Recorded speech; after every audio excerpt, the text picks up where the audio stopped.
There's something to be said about just fucking doing it.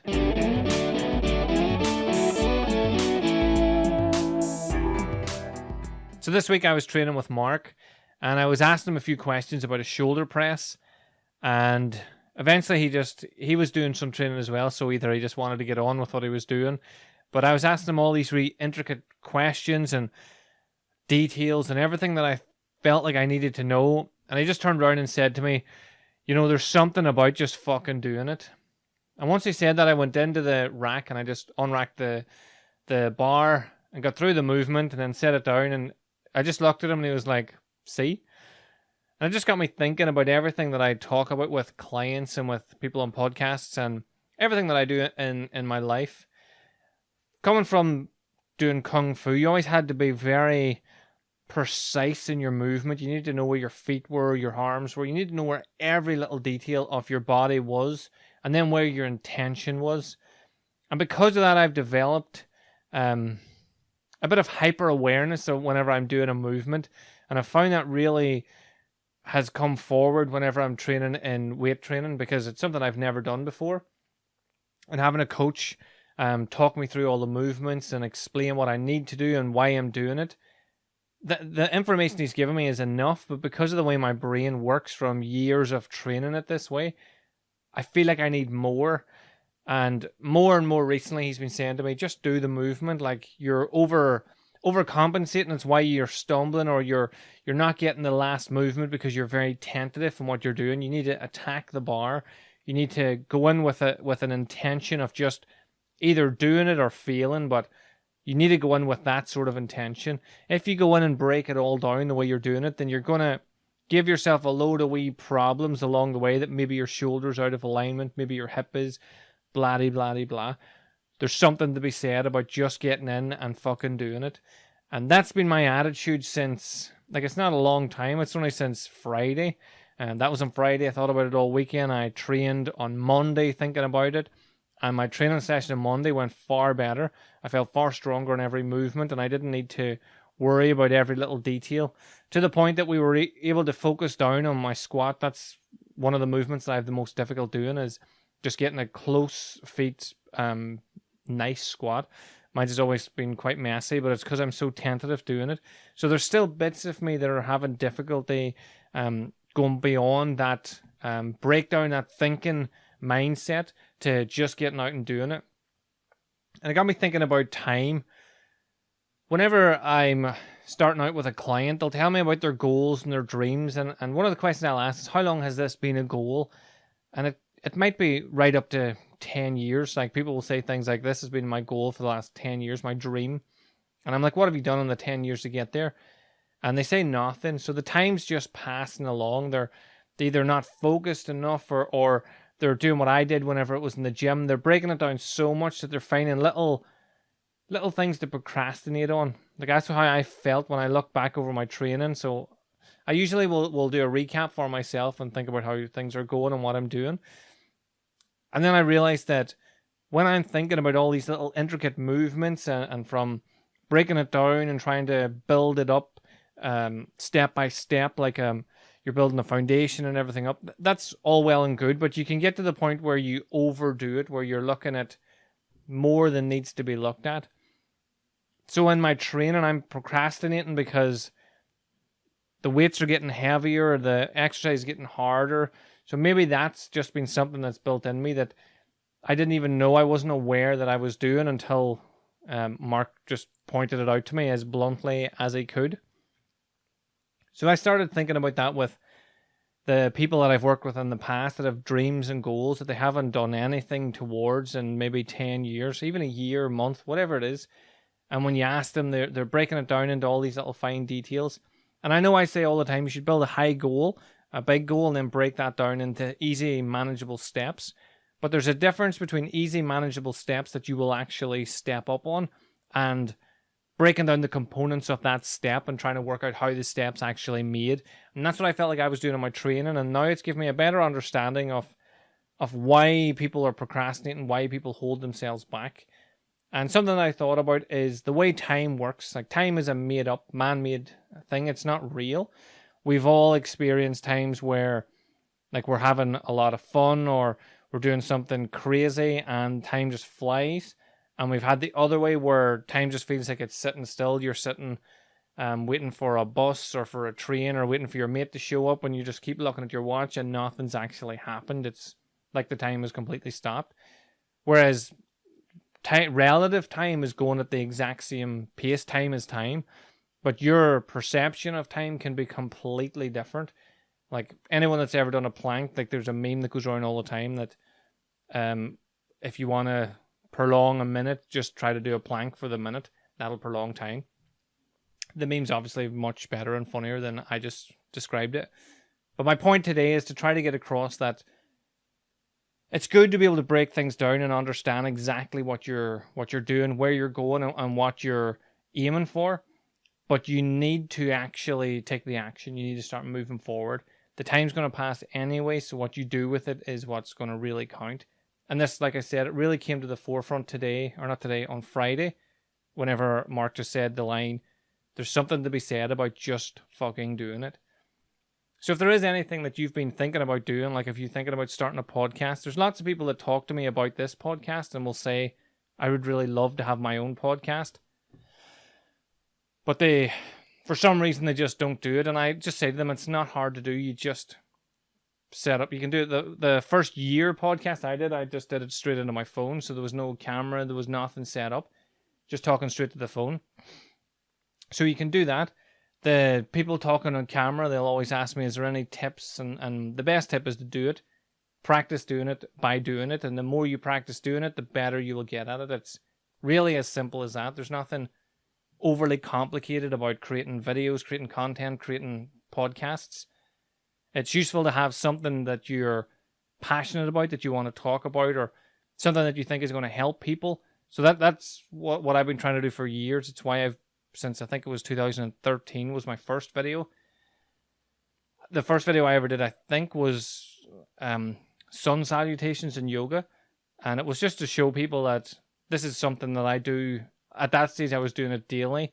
I wasn't doing 100. The video was 108. I wasn't doing 108 daily, but I was doing yoga daily, and I was trying to improve upon myself every single day. So that's something that I like to point out to people, is that if you go back and look at my original videos, they're terrible. I look terrified on the screen. I'm just not paying any attention to what's going on. I very rarely look down the lens of the camera. I don't have a light. I don't have a mic. I don't have anything. I'm just chatting in my wee garage as loudly as I can, hoping that the phone will pick it up. So you don't have to have a great setup or have anything that's super spectacular whenever you're doing it. The next thing to think about is, like, why are you holding yourself back? Why are you not doing it? Whatever it is that you want to do, if it's about getting bigger, healthier, fitter, stronger, if it's about starting your own business, whatever it is that you want to do, like what is it that you're not, like, what is it that's holding you back? And 90% of the people watching this will not want to look stupid. It'll be what other people think of them, how other people are going to take to them. Like, you come on the screen and, like, my top's probably wrinkly, or I'm sitting awkwardly, or there's stuff behind me and it's kind of messy. My whole room's a mess just to set this area up. But for me, I just want to get in front of a camera and deliver my message. So that's why I'm doing this every single week. So I don't really care about the people that it doesn't help, because they can just go somewhere else for their content, somewhere else for their advice, for the whatever it is that they're looking for. My goal is to help the people that are interested in what I have to say and who really actually want to improve their life. So I've said it for a long time. I want to help people to overcome their difficulties. I want to help people to go from good to great, and from great to amazing, from amazing to superhuman. That's the sort of path that I want people to go on. And the way that I do that is by practicing. So if you go back and look at my videos, the first few are terrible, and then as I get on, they get better and better and better. Whereas if you just procrastinate, if you just put it off, if you're afraid to do it, then you're not really going to get anywhere with it. Like the other day, I did a Q&A on my Instagram, and then was asked a question, and I answered it by just picking up the phone, looking at the screen, and just answering it, because I found that was going to be faster than typing anything.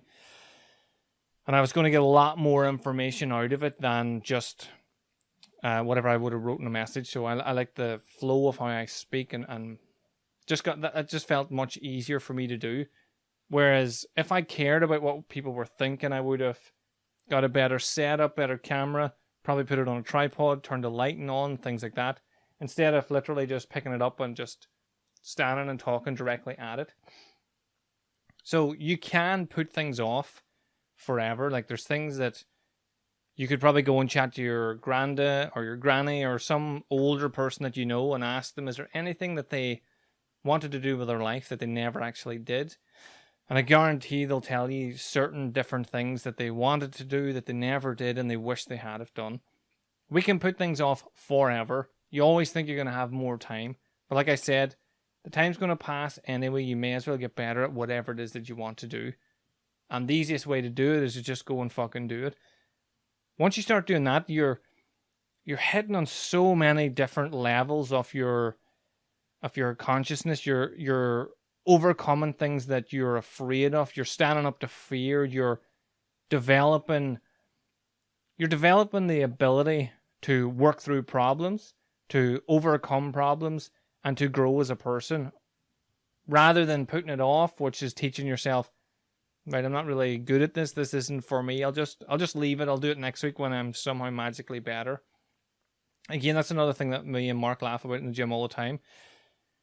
Whenever I achieve something in the gym, we'll always say, like if it's a new PB or something I couldn't do in the past, we'll say like, it's mad, it's like magic. It's like it's just magically happened. It's not 2 years of solid training directed towards this goal. It's just some sort of crazy magical outcome to whatever's going on in your life.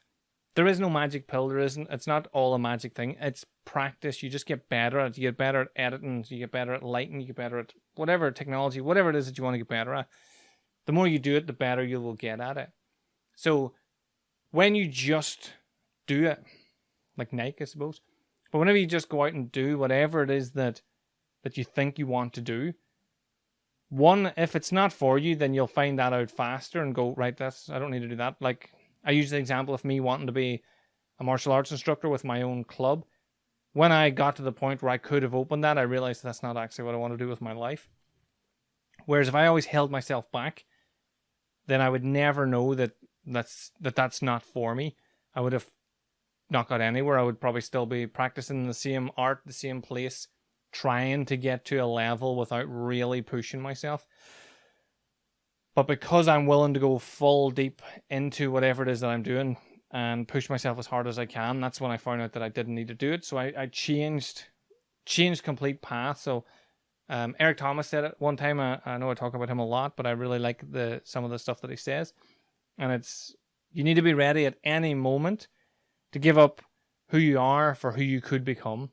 So if I spent the guts of 10 years trying to become a martial arts instructor, and then I got there and I was willing to give that up to do something that I thought was going to be better.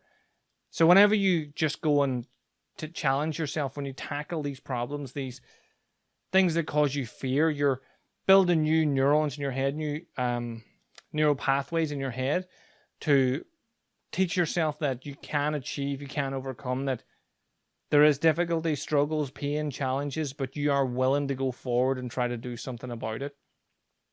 Even if you fail, you're still training yourself to try. And then the more you try, the better you will get, and eventually you will become, like, you will pass it. It's one of the things I never liked about computer games when we were younger. Whenever you played a computer game, if you were shit at a level, the computer would catch on that you were shit, so it would just make the level easier so you could get past it. So when I was younger, I just thought I was getting better, but whenever I learned about that, I was disappointed because I thought, that's sort of training me that if I just keep doing the same shit over and over again, eventually it'll work. Whereas that's not how life works. But if you take your challenges head on, you can actually overcome them and move forward. So there's so many things I could just pick out of my life that I thought I wasn't going to be able to get, even when I did magic. Initially, just becoming a magician, I thought it was impossible. And then there was moves within that now I can do with my eyes closed that I thought was going to be impossible. They're now easy. But if I showed you them and told you to do them, they would be hard. So it's just relative. And again, if we go back to the way we perceive time, if I teach you how to do a Rubik's Cube and then you try to do it, it's going to take you a while to do it. It's going to be like time's just not going to be within your realm of what's going on at all. You're just going to be thinking, it'll feel like it's going really fast because you're doing the Rubik's Cube so slowly. There's so much cognitive thinking going on. Whereas for me, and when you watch me do it, you'll just think, he did that really fast, like he flew through that. The same amount of time, time is still moving the same way, time is time, but our perception of how it's moving is what changes. But the more you practice the Rubik's Cube, the better you get at it. It'll feel just like, again, I can just play with one with watching a movie or chatting to people, which is kind of rude, but you know what? It doesn't have to be all my focus and all my attention because I got better at it. And again, when I first saw a Rubik's Cube, I thought it was impossible. So I suppose the point that I'm really trying to get across today is, like Mark said, there's something to be said about just fucking doing it. So think about whatever it is that you want to do, whatever you want to achieve, whether it's to do a podcast, whether it's to get a new job, get a new relationship, whatever it is in life that you want to do, just to become happier in your life. Just do it. Just go out and do it. Fail, succeed, but learn. So if you succeed, learn. If you fail, learn. Either way, you'll learn something. You'll be able to take that away with you. So again, that's just my point today. That's what I wanted to get through today. It's been on my mind since Friday. So if you have any questions or you want to ask me to focus on anything in the podcast, please let me know. I really appreciate all the feedback that I get from people, the likes and the shares and all. I'm really thankful for that. So thanks again. If you think this will resonate with anyone, please like and share it. And if you want to keep up to date, then hit the subscribe and the little bell in the corner. Until then, have an amazing day, whatever you get up to, and I will speak to you again soon.